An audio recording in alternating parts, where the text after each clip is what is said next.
खोली ला हम फेसबुक लौके अजबे गजबे लुक। अरे क्या, जरा हमको भी दिखाओ।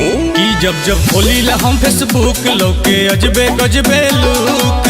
नंबर भी दूंगी खुद कॉल भी करूंगी, लव यू बोल के सुनाऊंगी। शेयर करो पोस्ट 5 लोगों को तो मैं पूरा खोल के दिखाऊंगी। क्या क्या? शेयर करो पोस्ट 5 लोगों को तो मैं पूरा खोल के दिखाऊंगी।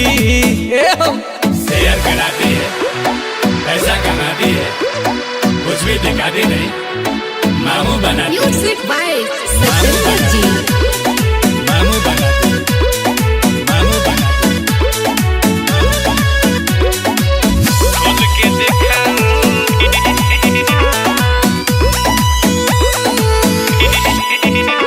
कुंवारी हूँ मैं, बारी हूँ, अकेले घर में रहती हूँ।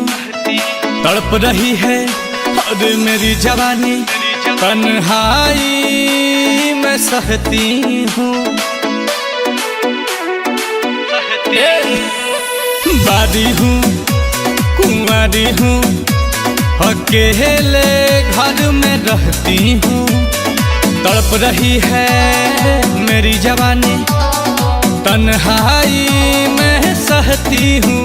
खोज रही हूँ मैं भी फ्रेंड जो बन जाए हासा बैंड। खर्चा भी दूंगी खुश कर के भेजूंगी जब घर पे बुलाऊंगी। शेयर करो पोस्ट 5 लोगों को तो मैं पूरा खोल के दिखाऊंगी।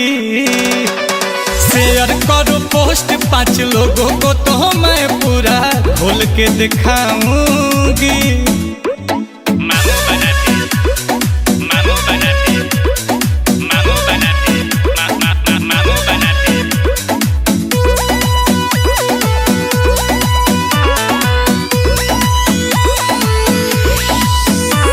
दिल डोल रहा है, रस घोल रहा है, तुम टेंशन जो करते हो। ये शेयर करो, मेरा केयर करो, क्यों ठंडी आहें भरते हो। दिल बोल रहा है, रस घोल रहा है, तुम टेंशन क्यों करते हो।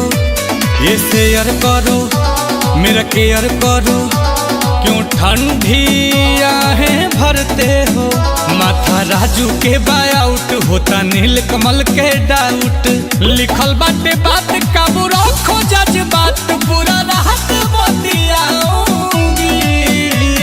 शेयर माई पोस्ट 5 लोगों को तो मैं पूरा खोल के दिखाऊंगी। क्या? शेयर करो पोस्ट 5 लोगों को तो मैं पूरा खोल के दिखाऊंगी। अच्छा लगे तो शेयर करें।